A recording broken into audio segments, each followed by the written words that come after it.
예, 저는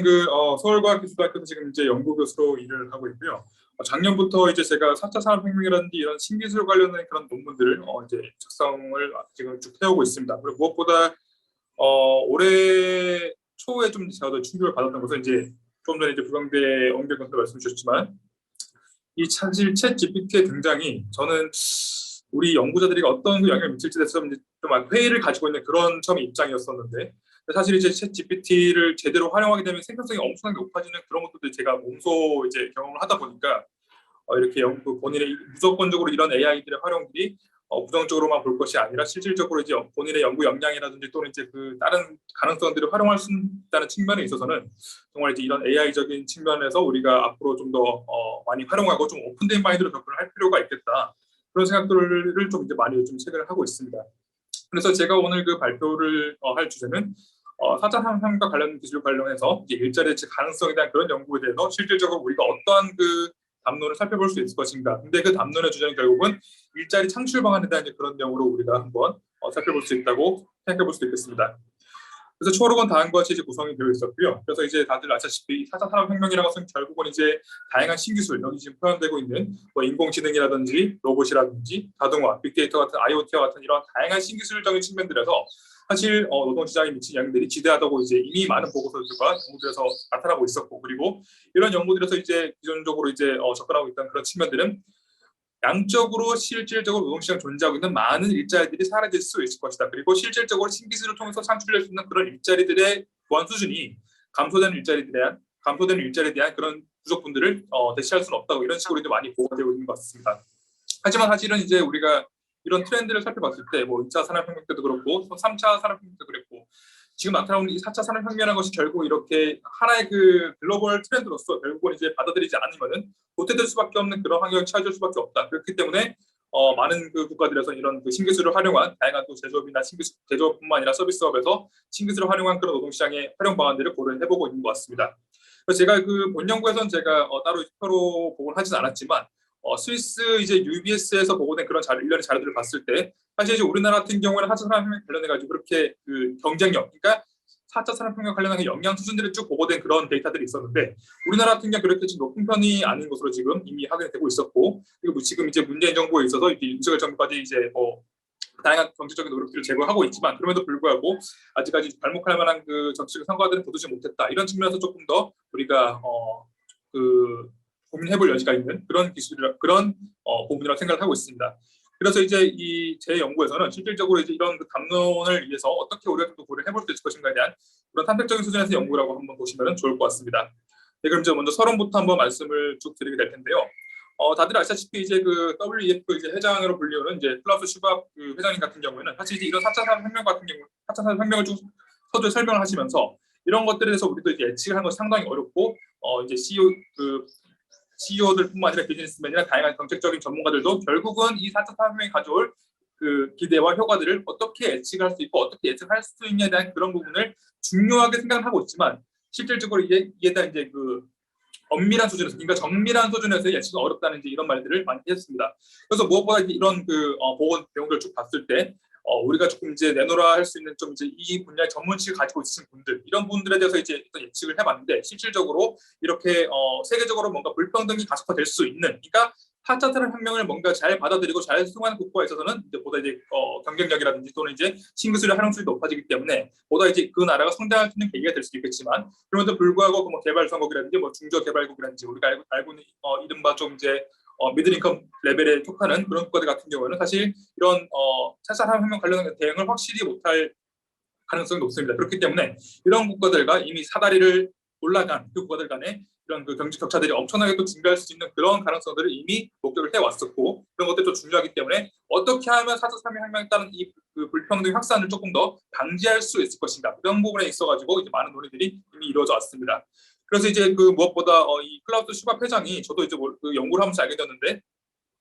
한국에 또 이제 이렇게 그 방문해 주시면서 이제 다양한 또 이제 얘기를 들어주셨고 연설들을 통해서 한국 같은 경우 어떤 그 역량들이 제고가 필요하고 그리고 실질적으로 뭔가 또 그 정부에서 못하는 것들이 있다면 어떻게 또 개진을 해야 되느냐, 이렇게 또 이제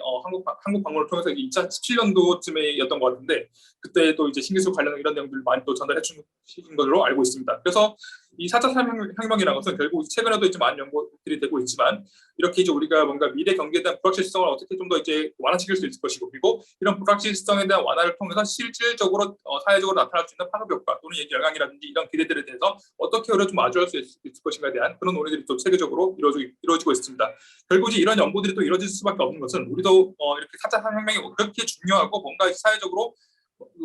어떤 그 영향들이 미칠 것은 이미 나타나고 있는데 그렇다면 이제 어떤 방향과 어떤 수준으로 우리가 어떻게 나타날 것인가에 대한 그런 예측은 아직까지 좀 어렵기 때문입니다. 그렇기 때문에 이런 그 학술적인 연구라든지 또는 보고서들에서도 조심스럽게 이제 실질적인 그 감소 규모라든지 또는 증가 규모라든지 이런 부분에 있어서는 신중하게 보고되고 있는 그런 측면들이 존재하는 것 같습니다. 그래서 세계경제 포럼은 이제 사실은 이제 4차 산업혁명 관련해 가지고 다양한 논의를 해왔었고 그리고 이제 클라우스 슈밥 회장 같은 경우도 제가 좀 전에 말씀드린 한국을 방문하면서 연설을 한 바가 있었는데요. 아마 이 연설 내용이 KBS에서 주도를 했었고 그리고 KBS에서 이제 뭔가 좀 이제 좀 큰 의미를 가지고 있다. 보다 4차 산업혁명이 가속화되고 있고 그리고 이제 뭔가 선제적으로 이제 우리 정부에서 해야 된다는 그런 인식을 갖고 있었기 때문에 그렇기 때문에 이런 대담들을 준비했던 것 같습니다. 그래서 지금 이제 이 인용문의 내용을 한번 저희 같이 한번 살펴볼 수 있도록 할 텐데요. 당시 이제 그 WF 이제 클라우스 슈밥 회장은 다음과 같이 해고를 하고 있습니다. 긍정적인 방식으로 대응을 해야 되고 이 4차 산업혁명이 불가항력적이라는 것은 모두 이제 인정을 해야 된다. 그리고 이런 1차 산업혁명이 당시에도 증거기관차를 위험하다고 인식하고 있었던 사람들이 있었고 하지만 그럼에도 불구하고 변화를 막을 수 없었다는 데서는 우리가 또 이제 인지를 이미 해오고 있습니다. 이처럼 4차 산업혁명이 또한 정책 슬로건에 불과한 것이 아니라 우리 모두가 직면한 현실로서 이제 정부의 입장에서는 가장 큰 과제가 결국은 일자리 감소에 대한 우려로 볼 수 있을 것이다. 그래서 이런 일자리 감소를 어떻게 우리가 조금 더 이제 대응을 잘 할 수 있고 정부는 무엇을 해야 되는가, 제도적인 노력이 무엇인가에 대해서 이런 내용을 쭉 설명을 하고 있습니다. 그래서 이제 말미쯤에 가면은 우리가 기억을 해야 될 것은 이런 기술적인 혁명들을 통해서 우리가 더 나은 삶을 영위하는 것이 가능해질 수 있다. 그러므로 우리가 열린 마음과 기업가 정신을 가지고 이런 4차 산업혁명에 대한 트렌드를 충분히 반영할 수 있는 것이 필요하다. 이렇게 설명하고 있습니다. 여기서도 우리가 알 수 있는 것은 앞서 그 PW 리서치 센터에서 이제 보고 한번 된 바가 있었는데 이런 4차 산업혁명을 이제 받아들이고 받아들이지 않는 것은 일련의 이제 국가적인 숙명으로도 볼 수 있겠지만 실질적으로 받아들이는 과정과 그 받아들인 결과에 있어가지고 이제 명과 암이 극명하게 갈릴 것이다. 그리고 1차, 2차, 3차 산업혁명에 나타난 그 결과들과는 완전히 대비되는 효과들로 이 4차 산업혁명에 대해서 충분히 우리가 받아들이지 않는다면은 그 영향 효과라든지 그 기대 효과에 대해서 엄청나게 또 이제 우리가 그 피해를 볼 수 있는, 그러니까 부정적인 효과들이 나타날 수 있는 그런 측면도 충분히 인지를 할 필요가 있다는 그런 내용들을 쭉 설명을 해보고 있습니다. 그래서 이처럼 이 4차 산업혁명 같은 경우에는 이제 앞선 그 많은 저명한 그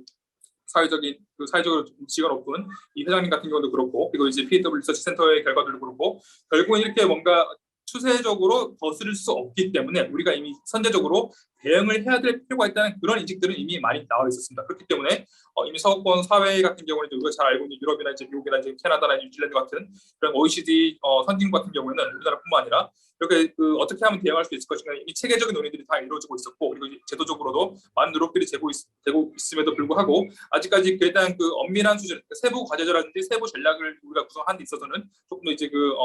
고민해볼 필요가 있는 그런 경우 우리가 한 번 더 살펴볼 수가 있을 것 같습니다. 그래서 본 연구 같은 경우는 다음과 같이 한번 구성을 해볼 수가 있을 것 같은데요. 이 장 같은 경우에는 4차 산업혁명에 대한 이제 일자리 관한 논의들이라든지 3장에서는 제가 이제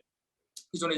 연관지어서 했던 연구를 조금 이제 인용을 하면서 그리고 이제 챗 GPT를 활용하면서 실질적으로 이런 챗 GPT의 활용들이 우리나라에 발생할 수 있는 그 노동 시장에 대한 변화 가능성 이런 것에 있어가지고 우리 국민들이 어떻게 한번 인식을 하고 있느냐 그리고 이제 실제 챗 GPT를 활용한 사람들이 인지를 하고 있는 일자리 변화 가능성에 대한 그런 내용들 이런 것들을 한번 통계 자료로서 우리가 한번 살펴볼 수가 있을 것 같습니다. 그리고 이제 이런 내용들을 통해서 정책적인 함의는 무엇인지를 한번 우리가 같이 고려해볼 수 있도록 하겠습니다. 그래서 이제 사실 그 많은 이제 연구들이 이미 이루어져 왔었는데 이 장필성 연구 같은 게 사실 이제 많이 인용이 되는 것 같기도 합니다. 근데 이제 4차 산업혁명 같은 경우 결국은 이제 인더스트리 4.0 또는 이제 제조혁명이라고 통해 가지고 지칭되고 있었고 이미 우리가 4차 산업혁명을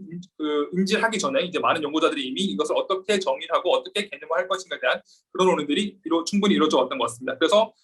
세계경제 포럼도 그렇고 이제 대영임이나 시네리 부분도 그렇고 또 다양한 연구들을 통해서 이제 어떻게 4차 산업혁명을 우리가 정의할 수 있을 것인가 이것에 대해서 이제 정부와 진흥원에서는 지금 이름 바뀌긴 했지만 협의적 관점과 광의적 관점에서 이렇게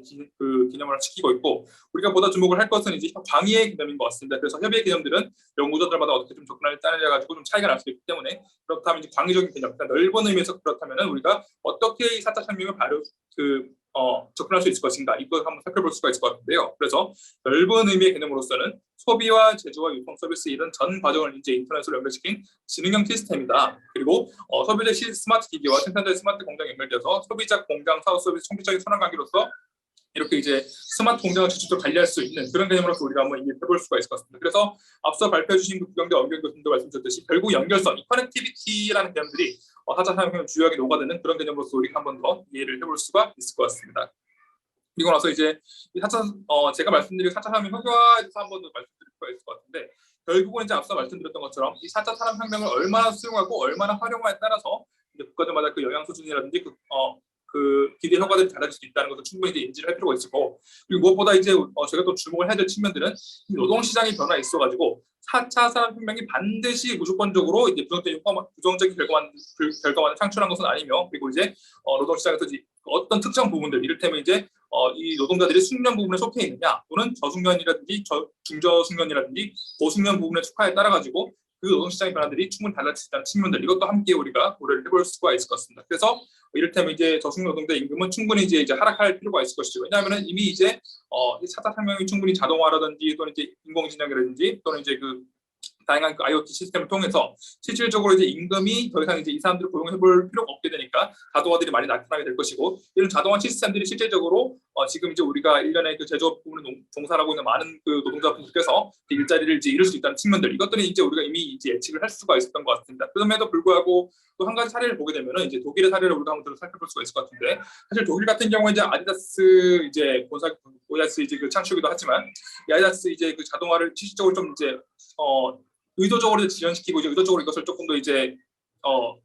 물려지면서, 그러니까 실질적으로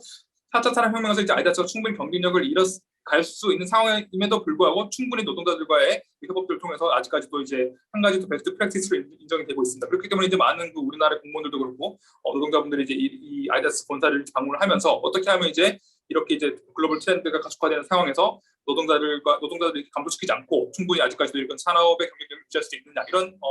함의들을 공부하기 위해서 이제 많이들 이제 방문하신다고 그런 얘기를 공무원분들께 많이 듣고 있습니다. 그래서 이제 결국 우리가 이렇게 알고 있는 것은 이 4차 산업혁명이라는 것들이 기본적으로 이제 많은 그 영향들과 많은 그 변화 양상들이 기대가 됨에도 불구하고 그 효과들이 엄밀하게 따지면은 어디서 어떻게 발생될지는 이제 아직까지 우리가 더 필요한 상황이다, 이렇게 한번 더 볼 수가 있을 것 같습니다. 그래서 제가 조금 전에 말씀을 한번 드렸던 것처럼 이 노동시장에 대한 변화들이 실질적으로 이제 노동자들의 계급이라고 표현을 똑같이 가져서 그런데, 노동자들이 지금 이제 일을 하고 있는 기술의 숙련도, 그러니까 중저숙련도, 저숙련도, 고숙련도에 따라서 이렇게 차이가 날 수 있다는 측면들을 우리가 한번 고려해 볼 수가 있을 것 같습니다. 그래서 UBS에서는 이제 이미 이런 연구들이 이미 많이 해왔었고, 그래서 노동시장들뿐만 아니라 국가 수준에 따라서도 차이가 나타날 수 있다는 측면들을 보도를 해왔습니다. 그리고 무엇보다 이제 지금 우리가 좀 주목을 해야 될 측면들은 이렇게 4차 산업혁명과 관련된 기술 발전들이 실질적으로 어떻게 일자리 영향을 미치게 될 것인가, 이제 여기에 한번 제대로 주목을 해볼 필요가 있을 것 같은데요. 그래서 사실 이제 이런 부분 관련해서 가장 또 이제 거장이라고 지금 불리고 있는 프레이 오스본의 연구들을 따르게 되면은 이제 이분들이 초창기 연구부터 쭉 이후에 이 4차 산업혁명에 따른 변화에 실증 분석을 더하다 보니까 어떻게 이제 노동시장에 대한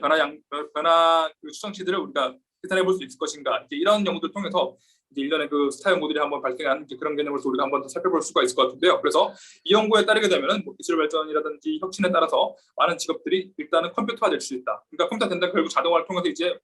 달라질 수 있다는 그런 측면에서 이제 보고가 되고 있었고, 그리고 무엇보다 이런 직업의 대체 가능성들이 위험수에 따라서 판단할 수 있다고 이제 제시하고 있습니다. 그러다 보니까 일자리 감소에 따른 직업 구성의 변화라든지 또는 4차 산업혁명 영향에 따른 관점에 대한 존재들도 다양하게 존재할 수 있다는 측면들을 이미 이제 예측한 바가 있었고, 그리고 이제 프레이 오스본의 연구를 쭉 이제 이어나가서 설명했을 때 결국은 이제 WFO 보고를 쭉 이제 같이 쓸어서 설명하면서 2020년까지 15개 OECD 주요 선진국과 그리고 신흥국들 통해서 약 700만 개의 일자리가 이제 DK에서 대체될 수 있다. 그렇기 때문에 우리가 지금 이제 이미 예상을 하고 있는 그 제조업 분야들, 전통적인 제조업 분야들에서 이미 700만 개 일자리가 이제 지금 2023년이니까 이미 이제 소멸되었을 거라고 이제 우리는 한번 예상을 해볼 수가 있을 것 같습니다. 그리고 새로운 일자리가 이제 그래도 200만 개 더 생겨나기 때문에 그래도 이제 보합분을 생각하게 되면은 약 500만 개 정도가 토탈로 이제 감소할 것이다 이렇게 한번 예상을 했었는데요. 사실은 이제 이 당시의 예상치보다는 이제 코로나19 같은 이런 우리가 예상치 못했던 그런 팬데믹 사태가 발생했기 때문에 그렇기 때문에 이제 엄밀하게 따지면 신기술에 따른 그 변화량보다는 코로나19에 따른 그 일자리의 생과 감소가 더 많았을 거라는 그런 측면들도 이제 많이 제시가 되고 있습니다. 그렇기 때문에 엄밀히 따지면 이런 이전에 있었던 연구들에서 잘 이미 예측이 되었지만 그럼에도 불구하고 이 연구들에서는 코로나19와 같은 이런 팬데믹을 예측을 못했기 때문에 그런 그 예측하지 못했던 그런 변수를 충분히 고려한다면은 아직까지 우리가 실질적으로 감소하는 일자리가 얼마인지에 대해서 그런 것은 조금 더 이제 고민할 필요가 있는 얘기라고 말씀드릴 수 있겠습니다. 그리고 앞서 한번 말씀드렸던 것처럼 스위스, UBS에서는 이미 다양한 국가들이 있어가지고 4차 산업혁명에 대한 노동시장의 변화를 이미 중요하게 생각을 하고 있었고 그렇게 어떻게 하면 좀 이제 그 평가를 할 수 있을 것인가. 그래서 선진국 그룹과 후진 그룹을 우리가 쭉 구분을 살펴보았을 때 실질적으로 이 변화량들이 다를 수 있다는 측면들 여기에 한번 주목을 하고 있습니다. 그렇기 때문에 이들 국가의 생산이나 고용 같은 경우는 주로 농업이라든지 소규모 제조업이라든지 또는 저승급 서비스업, 비공식 경제 이렇게 중점을 두고 있고 이들 국가의 자본량에 따라서 충분히 더 차이를 보일 수 있다는 측면들에 주목을 하고 있습니다. 그래서 이제 이미 4차 산업혁명에 대한 영향들을 많은 연구에서 제시가 되어 왔었고 이미 나타난 영향들과 그리고 이제 2015년과 17년 그리고 이제 코로나가 발생하기 직전인 18년과 2020년에 걸쳐가지고 어떻게 하면 이제 신기술이라든지 4차 산업혁명과 관련된 이런 기술들이 발전되면서 사회에 영향을 미칠 수 있겠는가 이런 것에 대한 예상들이 충분히 되어 왔다는 측면들을 우리가 한번 더 고려를 해볼 수가 있을 것 같습니다. 이건 와서 이제 이 4차 산업혁명과 관련해서 기본적으로 무엇보다 이제 이 전통적으로 이 제조업에 기반한 국가들이라든지 서비스업이 강점을 가지고 있는 국가들에 따라서도 노동시장의 변화량들이 달라질 수 있다는 측면들 그런 것들도 우리가 한번 더 고려를 해볼 수가 있을 것이고 이런 시사점들은 결국은 이제 각 국가에서 인적 자원들을 어떻게 활용하면서 어느 부분의 노동시장에 좀 더 이제 인풋을 활용할 것인가 여기에 많은 고민들이 지금 이제 녹아져 있는 것 같습니다. 그래서 그런 것들과 더불어 가지고 우리가 한번 더 고민을 해볼 필요가 있는 것은 제가 앞서 말씀드렸던 것처럼 이제 인공지능에 따라 가지고 무조건적으로 이제 이 일자리의 증감에만 이제 우리가 몰두를 할 것이 아니라 그렇다면은 산업별로 어떻게 좀 나타날 것이며 이제 생산성에 대한 그런 베니핏은 우리가 어떻게 하면 고려를 할 수 있을 것인가 그런 것들 한번 고려를 해봤을 때 이제 생산성 베니핏의 수준과 함께 그리고 이제 그 계획에 대한 이제 그 평가를 또 어떻게 한다는 그 상적인 내용들을 고려하게 된다면은 다음과 같은 이제 2x3 매트리스를 한번 그려볼 수가 있을 것 같습니다. 그렇기 때문에 무조건적으로 이렇게 일자리 변화에 미치는 장점과 단점들을 단정지을 것이 아니라 이렇게 각 국가의 개별 특정 산업 수준과 그리고 이제 특정 이제 기술 수준과 함께 더불어서 그 국가가 얼마나 4차 산업혁명을 수용하고 받아들이는가 여기서 우리가 한번 더 고민해볼 필요가 있는 그런 논지를 던져주는 것 같습니다. 그렇기 때문에 우리가 익히 아는 것처럼 뭐 4차 산업혁명 신기술에 이제 기반을 두고 있다 보니까 뭐 다양한 이제 인공지능 개발자라든지 뭐 드론 조종사라든지 빅데이터 전문가 이미 이제 현재 2024년 기준으로 봤을 때 이런 다양한 이제 일자리들의 활성화가 되었었고 그리고 무엇보다 제가 조금 더 놀랐던 측면들은 이제 뭐 AI 분야들은 이제 워낙 많이 발전이 되어 왔었지만 사실 저는 이제 들은 것 같은 이런 그 물리적인 것을 활용해서 이제 하는 것들은 이제 많이 이제 제가 잘 몰랐었기 때문에 이런 드론을 활용해서 뭔가 이제 할 수 있는 것들이 너무나도 이제 일자리가 많이 이미 창출되어 있었고 그리고 제가 놀랐던 것은 사설학원들이 정말 많이 있더라고요. 그 사설학원들에서 이제 드론 조종사들을 가르치면서 이 사람들이 실제 일자리를 새로 가질 수 있다는 것을 그런 교육을 하는 것을 봤을 때 사실 이제 제가 조금 이런 트렌드에 있어 도태되고 있구나 하는 그런 이제 우려도 좀 개인적으로 들게 되는 좀 이제 생각 좀 개인적으로 좀 흥미롭기도 했는데 이런 것들 좀 새롭게 좀 이런 것들 조금 이제 우리 연구자로서 좀 관심을 가져야 되겠구나 앞으로 이런 좀 약간 경각심을 주는 그런 사례였던 것 같습니다.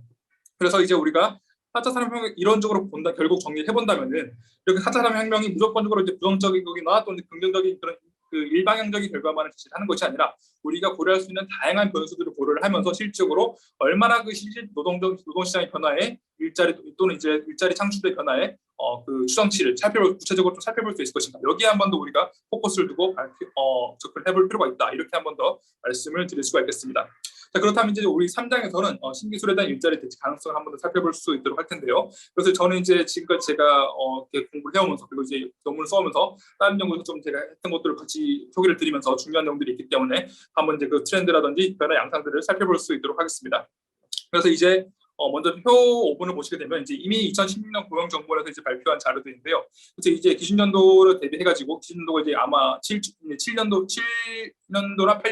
28년 이제 이전으로 볼 수 있는데 이미 이제 20년도와 25년도, 30년도, 35년도, 45년도까지 쭉 한번 예측을 해본 바가 있습니다. 물론 이제 이렇게 시간이 더 진행되면 진행될수록 우리가 예측하지 못했던 그런 외생 변수도 많이 존재를 하기 때문에 그런 것들을 컨트롤하면서 어떻게 변화할 수 있을지에 대해서는 또 한 번 더 수정을 해볼 필요가 있겠지만 그럼에도 불구하고 그 이제 변화 양상들이 점점 더 증가를 한다는 것이 이제 기본적으로 이제 우리가 알 수 있는 특징 중에 하나인 것 같습니다. 그렇기 때문에 기준 연도인 2015년도, 16년도에 좀 비해서 그 업무에 대한 기초 능력이라든지 기술 능력이라든지 개인 능력, 신체 능력 이런 자원 관리 능력 등 다양한 부분이 있어가지고 각 직업별로 이제 쭉 구분해 봤어도 이 인공지능이나 이제 자동화 같은 로봇 등장에 따라서 일자리 대체 수준들이 점차적으로 이제 증가하는 것을 우리가 알 수가 있을 것 같습니다. 그래서 한 10년 전에 대비해서 이제 앞으로 이제 한 30년 또는 45년 쭉 진행될수록 이제 그 점수들이 점점 더 증가하는 것으로 이제 나타나고 있는데 이렇게 이제 예상 수준들이 증가하면 증가하게 될수록 실질적으로 우리 노동시장에서 발생할 수 있는 일자리 대체가 또한 높아질 수 있다는 측면들을 우리가 한 번 더 고려를 해볼 수가 있을 것 같습니다. 그래서 이미 이제 고용정보원 같은 경우도 이런 것들 많이 관심 가지고 있었고 이런 직업 분배들을 쭉 고려해 보았을 때 어떻게 하면 그 양상들을 한번 살펴볼 수 있을 것인가에 대해서 이미 보고했었습니다. 그래서 여기서 나온 지금 이제 직업군 같은 경우는 뭐 노인 돌봄이라든지 또는 개인 여가 생활이라든지 교육 부분 이런 것에 있어서는 아직까지 대체 수준이 이제 많이 발생하지 않을 수가 있는데 그럼에도 불구하고 이와 이제 연관이 좀 떨어지는 부분들 그런 것들을 고려한다면 이제 우리가 한 번 더 살펴볼 필요가 있을 것 같습니다. 그래서 지금 이 보시는 그 표 같은 경우는 제가 2022년도에 썼던 그 논문들 통해서 실질적으로 이 직업별이나 인공지능 자동화 로봇들이 유용하게 활용될 수 있는 부분들 이런 것들 한번 쭉 살펴본 것인데요. 우리가 알 수 있는 것은 지금 이제 A부터 K까지 쭉 이제 나열시켜 보았을 때 그 점수 수준이 높은 것도 있고 점수가 낮은 것도 있습니다. 그렇기 때문에 무조건적으로 이렇게 특정 직업군만을 고집하지 않는 이상 직업별로 다양하게 이제 이 양상들이 발생할 수 있게 되더라. 그렇기 때문에 특정 부분에서 이제 4차 산업혁명에 대한 이런 기술들이 유용하게 활용될 수도 있고 또는 다른 분야 같은 경우는 이제 활용이 거의 안 될 수도 있기 때문에 무조건적으로 우리가 이제 일단락시키는 것은 조금 이제 위험하다 이렇게 한 번 더 살펴볼 수가 있을 것 같습니다. 그렇기 때문에 지금 이제 여기서 포함된 그 레퍼런스 그룹 같은 경우에는 뭐 관리자라든지 전문가라든지 뭐 사무 종사자 그리고 이제 서비스 종사라든지 판매 종사자 등 우리가 그 일반적으로 이제 산업군 했을 때 나오는 그 모든 그 산업군들이 있어가지고 이렇게 좀 망라를 한 것인데요. 그렇기 때문에 지금 이제 아까도 살펴보았듯이 이제 그 여기 영어로 표시되는 직업군 같은 경우에는 이제 수준이 상당히 이제 낮은 것으로 이제 우리가 한번 확인해 볼 수가 있을 것 같습니다. 그래서 이런 것들을 고려한다면 이제 무조건적으로 이제 산업 그 일자리 감소에 대한 우려가 이제 실질적으로 나타나지 않을 수도 있다는 그런 가능성이 조금 더 무게를 실을 수도 있을 것 같습니다. 그렇다면 이제 반대로 직업별로 이제 인공지능이나 자동화 로봇들이 좀 더 이제 활성화될수록 이제 일자리가 대체될 가능성이 그렇다면 높은 분야가 어디냐 그런 것을 우리가 살펴봤을 때 지금 여기 소개되는 것 쭉 본다면은 법무라든지 또는 이제 영업 및 판매라든지 교육 및 상담이라든지 기자나 작가 분야 이런 부분이 있어가지고 상대적으로 인공지능이나 자동화 로봇 등에 대한 대체 가능성이 낮다고 또 인식을 하고 있는 그런 측면들이 있습니다. 하지만 근데 개인적으로 제가 한번 생각을 해봤을 때는 이런 챗 GPT라든지 뭐 빙이라든지 바더 같은 이런 그 AI 생성형 AI, 생성 AI 시스템들이 실질적으로 뭔가 이제 이런 부분도 충분히 대체할 수 있는 가능성들이 존재하지 않을까. 왜냐하면 이제 이미 말레이시아 같은 경우에 이제 법무 같은 그런 시스템을 이미 도입을 했었거든요. 그래서 실질적으로 이제 말레이시아 자국의 그 재판을 하면서 강간범이나 성폭행과 같은 조금 이제 그 수준이 높은 그런 사람들에서 이제 재판 서비스를 제공하면서 이미 AI 서비스를 도입을 해감에 따라서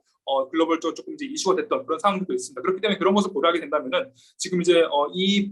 이 결과만 놓고 본다면은 이제 법무나 영업 부분 이런 부분들이 실질적으로 대체 가능성들이 낮을 수도 있게 되겠지만 그런 것과는 별개로 이제 말레이시아 사례를 고려하게 된다면은 무조건적으로 또 그런 것은 아닐 수도 있더라. 그렇기 때문에 우리는 이제 조금 더 이제 열린 그 접근성이라든지 열린 가능성들을 같이 가져가면서 이런 그 대체 가능성들에서 한번 논의를 해볼 필요가 있다는 그런 말씀들을 한번 더 드려볼 수가 있을 것 같습니다.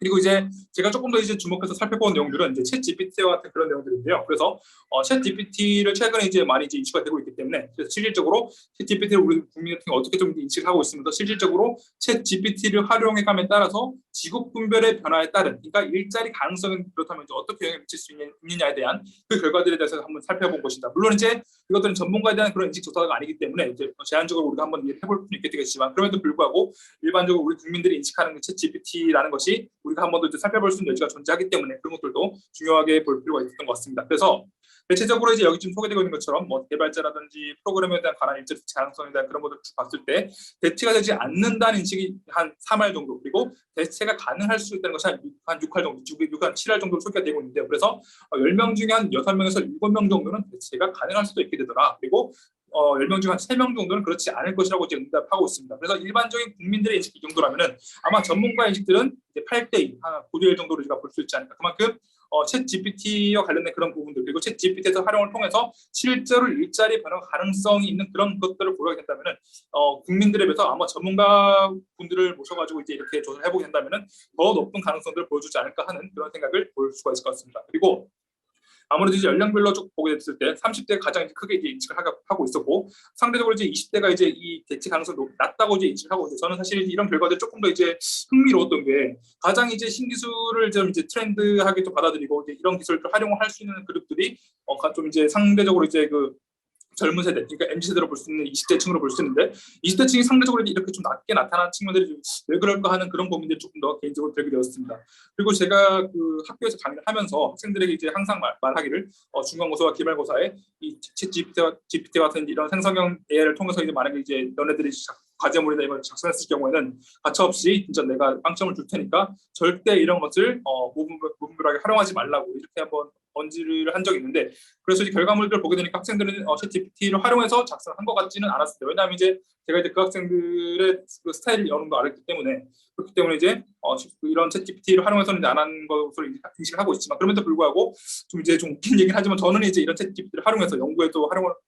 이제 적극적으로 좀 접목시키려는 그런 것들을 찾고 있는 것을 고려한다면은 조금 이제 제가 한 말들이 조금 그 학생들 보기에 어불성설 수도 있겠다는 그런 생각도 좀 드럽게 들기도 했었습니다. 그래서 지금 이제 선생님 조금 간단히 좀 부탁드릴게요. 예. 이제 표 8부터 이제 뒤에 있는 표까지는 이제 이 챗 GPT를 활용하면서 이제 뭐 다양한 이제 일자리 부분에 대한 그런 이제 변화 양상들을 우리가 쭉 소개를 했던 것인데요. 그래서 뭐 개발자나 프로그래머 같은 그런 집단들도 있었고, 그리고 이제 대체가 잘 안 될 것 같은 작가나 작곡가에 대한 그룹에 대한 결과들도 있었고, 그리고 이제 세 번째로는 여기 나온 것처럼 번역가, 통역가, 사실 이제 이 부분 같은 경우에는 가장 많이 대체 가능성이 높을 수 있다는 이제 그런 우려가 나타난 집단이기도 했습니다. 그래서 이제 이런 결과들을 통해서 우리가 결국 이제 조금 더 알 수 있는 것은